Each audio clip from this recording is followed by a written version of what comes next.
दादा, बघतच बसणार आहेस का? घाल ना लवकर अंगठी.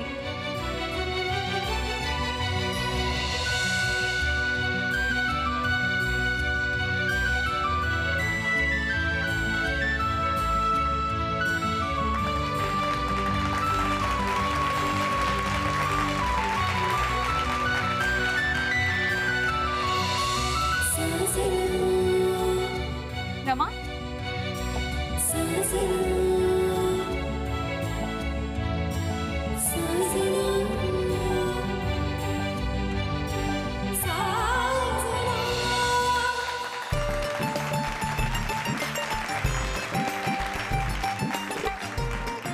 घ्या आता एकमेकांना मिठाई भरवा.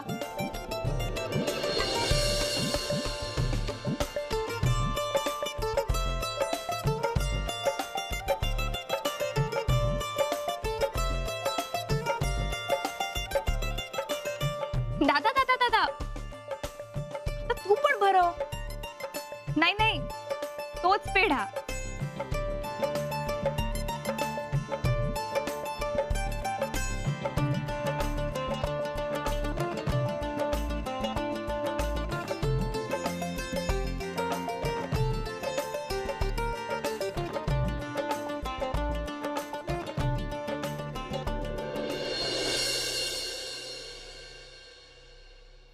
रमा, ज्या क्षणांची आपण आतुरतेने वाट बघत होतो ते आले. आतमध्ये येऊ का? बरं जाऊ दे, मी येते.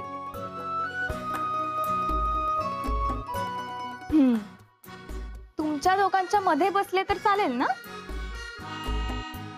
आता बसल्यावर काय विचारतेस? बस. काय काय? मीही तुमच्या दोघांच्या हातातल्या रिंग्स बघायला आले होते. अगं पण तू तर. मी आधी बघितल्यात, पण तुमच्या हातात कशा दिसतात हे मला बघायचं होतं. आणि तिथे एवढी घाई झाली की मला बघताच नाही आलं. बघू.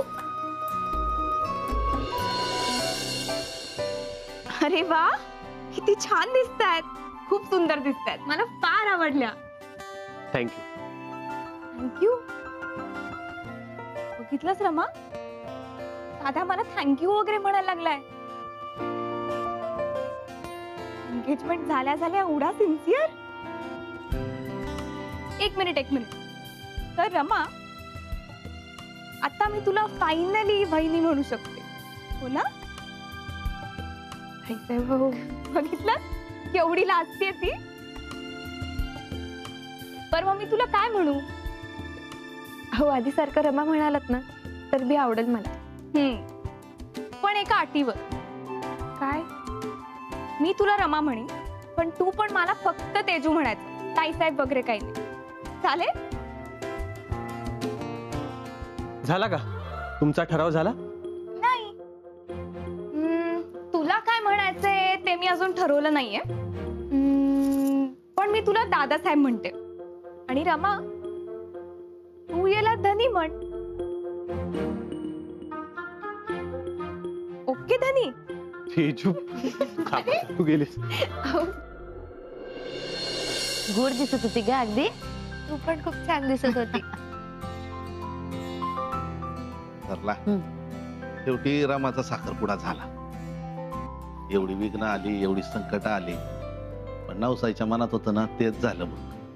मला सारखं असं वाटत होतं कुठलं संकट येऊ नये म्हणून विरोबा आणि नवसाई दाराशीच उभे. तसंच आहे. म्हणजे कुठं बी गालबोट लागलं नाही कार्यक्रमात. सगळा कार्यक्रम पार पडला याचा आनंदच आहे. भारी याचं वाटलं ना की आपली रमा जाधवांच्या घराण्याची सून होणार आहे. अगं नुसता याचा विचार केला ना तरी स्वप्नात असल्यासारखं वाटतंय मला. खरंय.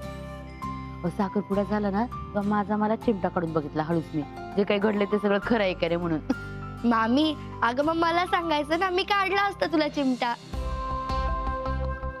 आज खरंच लय मोठा दिवस आहे. मामा, आज काय छान दिसत होती ना ताई? भारी म्हणजे एकदम खानदानी दिसत होती. जाधवांच्या घराण्याला शोभेला शिसून. पण बरं झालं रावसाहेबांनी मला बोलवून घेतलं. नाहीतर मला हे सगळं एन्जॉय करायलाच मिळालं नसतं. अगं आम्ही पण तुझी वाट बघतच होतो, म्हणलं येतेस का नाही तू. हे हो, पण मी उद्या जाणार आहे हं. त्यांनी माझं परत जायचं तिकीट पण काढलंय. का ग तुम्ही अशा मुली वागता? अगोदर जीवला तर नंतर मग निघून जाता. आता रमा लग्न करून निघून जाईल, एक दिवस तू पण निघून जाशील. मामी, अगं नको वाईट वाटून घेऊ. काय कामाचा नाही तू? एक दिलेलं काम धड करता येत नाही तुला. आबासाहेब एक बोलू का?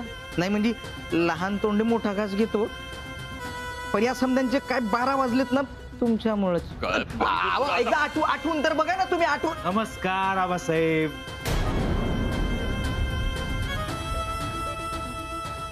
रावसाहेबाच्या घरचं पाय पुसणं काय काम आहे तुझं इथं? घ्या घ्या घ्या. अजून काहीतरी कडवट बोलायच्या आधी पेढा घ्या, तोंड गोड करा. काय रावसाहेबांनी तुला निवडणुकीचं तिकीट दिलं का काय? तसं असेल तर नीट चेक कर. राणीच्या बागेचं तिकीट असेल ते, आणि ते तिकीट मिळालं म्हणून तू पेढे वाटतोय. नाही आवडलं आबासाहेब. एवढे धक्के खाऊन सुद्धा विनोद बुद्धी शाबूत आहे तुमची. आवडलं आपल्याला. पण काय, ते रामान प्रतापरावांचा साखरपुडा झाला ना, त्याचे पेढे म्हटलं तुमचं पण तोंड गोड करावं. लोक पहिला पेढा देवाला देतात, मी आपलं म्हणलं भूताला द्यावा, नाही का? तुला लाज नाही वाटत का रे? एक तर माझ्या पाठीत खंजीर खोपसलास तू. हो आबासाहेब, तो सगळा डाव होता माझा, म्हणून तर तुमचे पैसे पण दिले परत आणून. काय, मला तुमच्याशी हात मिळवणी करून तुमचा खरा चेहरा लोकांच्या समोर आणायचा होता, म्हणून हे सगळं नाटक केलं. आता हे पेढे तुमच्या चमचांबरोबर खावा. हा, आणि एक गोष्ट, इथून पुढं जर रामान प्रतापरावांच्या मध्ये आला तर इथं चित्ता गाडी तुमच्या घरात.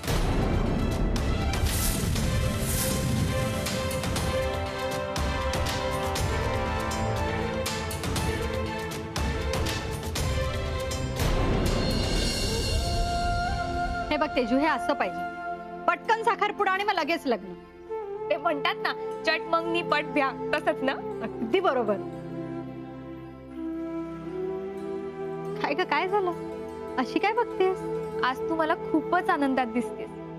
बऱ्याच दिवसांनी मी तुला एवढ्या आनंदात बघितलं. हो तेजू, आज मी खरंच खूप आनंदात आहे. कारण माझ्या प्रतापचं लग्न होणार आहे, तेही मला आवडलेल्या मुलीशी, रमाशी. तेजू, आजचा दिवस एक आई म्हणून खूप महत्वाचा आहे ग माझ्यासाठी.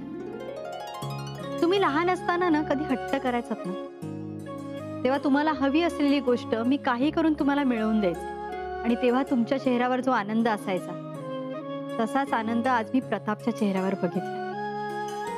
प्रतापने ज्या मुलीवरती जीवापाड प्रेम केलं, ह्या मुलीशी त्याचं लग्न होणार आहे. आणि ही खरंच खूप मोठी गोष्ट आहे ग. आई, अगदी खरंय. आणि हा साखरपुडा होईपर्यंत त्या दोघांना काय काय दिव्य पार पाडावे लागलेत हे आपणच बघितलंय. खरंच. पण तरी त्यांनी एकमेकांची साथ सोडली नाही. रमा आहेच ग जीवाला जीव देणारी. हो, कुणालाही तिच्यावर जीव ओवाळून टाकावासं वाटेल बघ. एकदा रमाशी मैत्री केली ना की ती आयुष्यभरासाठी टिकते. तेजू, तुला सांगू, प्रतापला इतक्या मुली सांगून आल्या, पण मला कायम रमाच दिसायची. माझी सून म्हणून, प्रतापची बायको म्हणून. काही का असो, आता उद्या तू लग्न करून सासरी जाशील, पण रमा घरात असल्यामुळे ना मला मुलीची कमी कधीच जाणवणार नाही अगं. तीही मला आईसारखंच जपते अगं. आई, खरंच खूप लकी आहेस ग तू की तुला रमासारखी सून मिळणार आहे.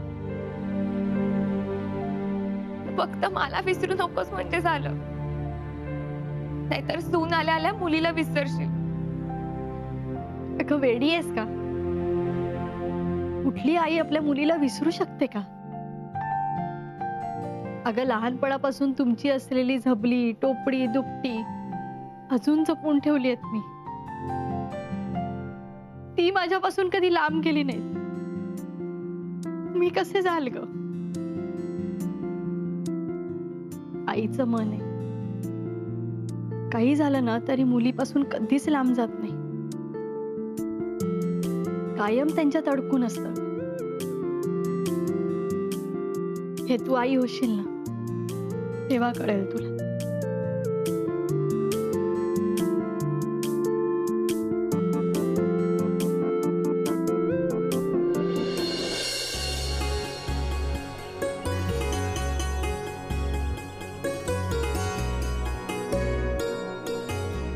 छोटे मला तुम्ही मला इथं का घेऊन आलात? त्यामुळे ह्या जागेने आपल्याला खूप साथ दिली. प्रत्येक वेळी आपण आपलं मन इथे मोकळं करत आलो. इथेच एकमेकांचे सुख दुःख आपण एकमेकांना पोट तिडकीनं सांगितलं. आता इथे आलो ना तरी मला अजूनही स्पष्ट सगळं आठवतं. त्या तिथे तुम्ही रुसून मला जाताना दिसताय आणि तुमच्या मागे मी पळत तुम्हाला मनवताना दिसतोय. खरंय छोटे मला. हो, अजून बी आपण तिथे सोडलेले दिवे तरंगताना दिसते. ती दुपार संध्याकाळ अगदी जशीच तशी डोळ्यासमोर उभी राहते. खरंय, असं वाटतं सगळं कालच घडून गेलं नाही. पण आज आपला साखरपुडा झाला ना तर मला असं वाटलं इथे यावं आणि आपल्या जुन्या आठवणी ताज्या कराव्या. बरोबर आहे छोटे मालक तुमचं. पण आता त्या जुन्या आठवणीत अडकून नको पडायला. आता आपल्याला पुढे जायचं. खरंय. पण मग तुमच्यासाठी मी खूप स्वप्न बघितले. छोटे मला खूप मी आधी तुमच्यासाठी लई स्वप्न बघितले. तुमच्यासाठी, आपल्यासाठी. बर, ठीक आहे. तुम्ही आधी सांगा, तुम्ही माझ्यासाठी काय स्वप्न बघितले? छोटे मला का मला ना तुम्हाला लई मोठा माणूस झालेला बघायचं. तुम्ही राजकारणात मोठी नेते झाले आहात, या गावातले शेतकऱ्यांचे कहीवारी झाले आहात. अहो, तुमची कीर्ती आंतरराष्ट्रीय थरावर गेली. समजा काही आत्ताच डोळ्यासमोर दिसते बघा. मला तर समजा आत्ताच दिसते. आणि एवढंच नाही तर आपलं लग्न झाल्यावर तुम्ही दमून भागून घरी आलात आणि मी तुम्हाला छान छान बनवून खाऊ घालते. तुमच्या छोट्या छोट्या कामांमध्ये तुम्हाला मदत करते. हे काही विचार केला बघ. आता तुम्ही सांगा. मला असं दिसतंय की आपलं लग्न झालंय, तुम्ही शिकून खूप मोठ्या झाल्या आहात, सरकारी नोकरीत मोठ्या पदावर आहात, रोजगार केंद्र सुद्धा सुरू आहे. सगळ्या कामाचा व्याप वाढलाय, घराचा व्याप वाढलाय. हे सगळं तुम्ही छान पद्धतीने सांभाळ. घराचा व्याप वाढला म्हणजे?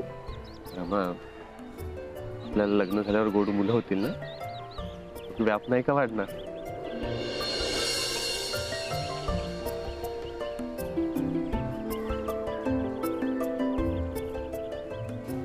रमा, मला तुम्हाला अजून एक सांगायचं.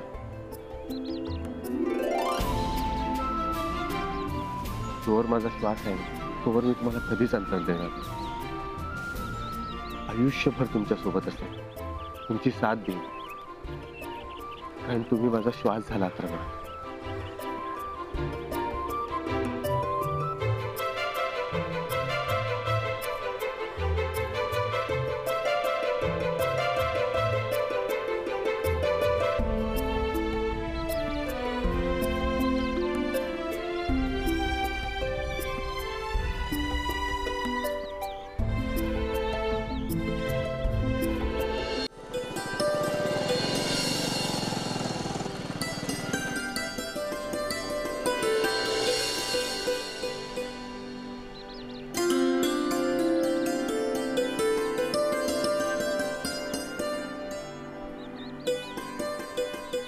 कमाल आहे.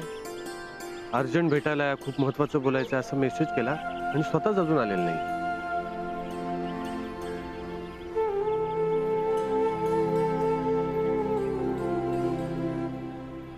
पण आता सगळं काही ठरल्यानंतर एवढं काय महत्वाचं बोलायचं असेल त्याला?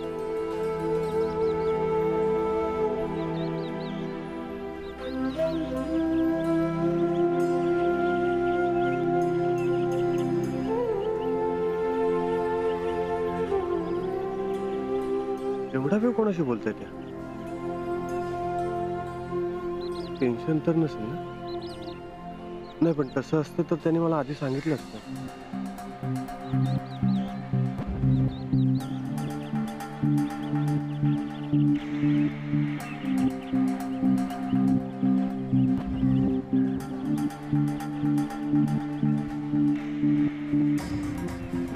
दादा एक चहा द्या ना. हा देतो.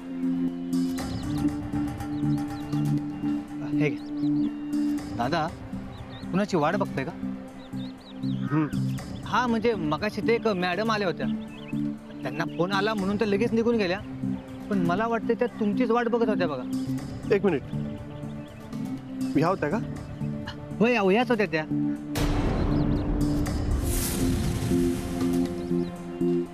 ते रमा इथे आल्या होत्या आणि निघून पण गेल्या.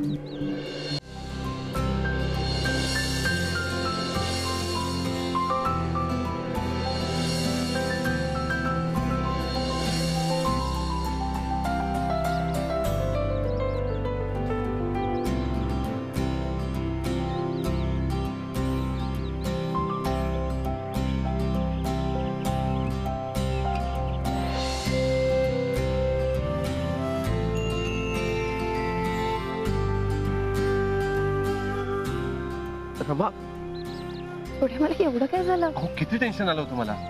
कुठे होतात तुम्ही? मी कधीपासून तुम्हाला फोन करतोय. अहो नाही, खरंच यायला जरा उशीर झालाय मला, माफ करा. रमा, तुम्ही माफी मागावी म्हणून मी नाही म्हणत आहे. माझ्या डोक्यात उगाच नको ते विचार येत होते. अहो नाही, कळतंय मला, पण खरंच खूप महत्वाचं काम होतं म्हणून अडकले होते. कसलं काम? छोटे मला गाव आपल्या रोजगार केंद्राच्या कामाबद्दल मुंबईला लई कौतुक होते. काय म्हणता? Good, very good. हो, त्यामुळे त्याचं झालं असं की ते मुंबईचं सरकारी ऑफिस आहे ना, ज्यांच्याकडून आपल्याला ऑर्डर येते. त्याचं काय?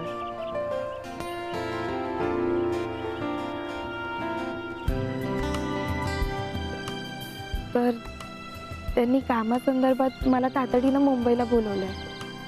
काय? मुंबईला बोलवलंय? वय. मग याबद्दल मला काहीच माहित नाही. तुम्ही सुद्धा मला काही बोलला नाही. अहो नाही, खरं तर तीच लोक तुम्हाला फोन लावत होते, तर कदाचित तुम्ही मला फोन लावत असल्यामुळे त्यांचं तुमच्याशी काही बोलणंच झालं नाही. काय झालं छोटे मला? नाही, मी विचार करतो की आता तुम्ही परत कधी जाल आणि परत कधी याल. आपल्या लग्नाची तारीख पण जवळ आली. अहो आता तिथली परिस्थिती तिकडे जाऊनच कळेल ना, त्यामुळे किती दिवस लागतील ते मला बी नाही माहिती. माहित नाही म्हणजे? त्यांनी तुम्हाला काहीतरी सांगितलं असेल ना? अहो नाही, तसं काही विचारलंच नाही मी. कदाचित 15 दिवस लागू शकतात, नाहीतर मग महिना पण. आणि आणखीन एक महत्वाचं सांगायचं होतं. त्यांनी मला नोकरीची ऑफर दिली आणि मी ती स्वीकारली आहे. काय बोलताय तुम्ही रमा? तुम्ही एवढा मोठा निर्णय एकटीने घेतला आणि तेही मला न सांग. अहो असं कसं म्हणताय छोटे मला? खास ते सांगण्यासाठीच मी तुम्हाला इथे बोलवलंय. मग पण त्यांना हो बोलण्याआधी तुम्ही मला विचारलं असतं तर मला अजून जास्त आनंद झाला असता. म्हणजे आता कमी आनंद होतोय का? आनंदच होत नाही. मला असं वाटतंय का की तुमची प्रगती झालेली पाहून मला आनंद नाही होणार? पण तुम्हाला ऑफर आल्यावर जो आनंद झाला असेल तो मी मिस केल्याची खंत मला वाटते. हो, मला बी सगळ्यात आधी तुम्हालाच सांगायचं होतं. खरं म्हणजे जेव्हा फोन सुरू होता ना, तेव्हा पण असंच वाटत होतं की छोटे मला किती असायला हवे होते. पण त्यांनी मला फोनवर सांगितलं की जो काय तुमचा निर्णय असेल तो आत्ताच्या आत्ताच सांग. त्यामुळे मग मी त्यांना होकार कळवला. बरोबर केलं ना मी? फोन ठेवला ठेवला ताबडतोब इथे चाले बघा. इतकी धावपळ झाली ना माझी, आणि त्या धावपळीत घरात कोणाला काही सांगितलं पण नाही. छोटे मला का आईला आणि रावसाहेबांना सांगायला नव्हतं तुम्ही? तुम्ही काळजी नका करू, मी समजावीन त्यांना. चला, मी तुम्हाला सोडायला येतो. हो नाही, नको. यांची गाडी येणार आहे मला न्यायला, त्यामुळे मी निघते.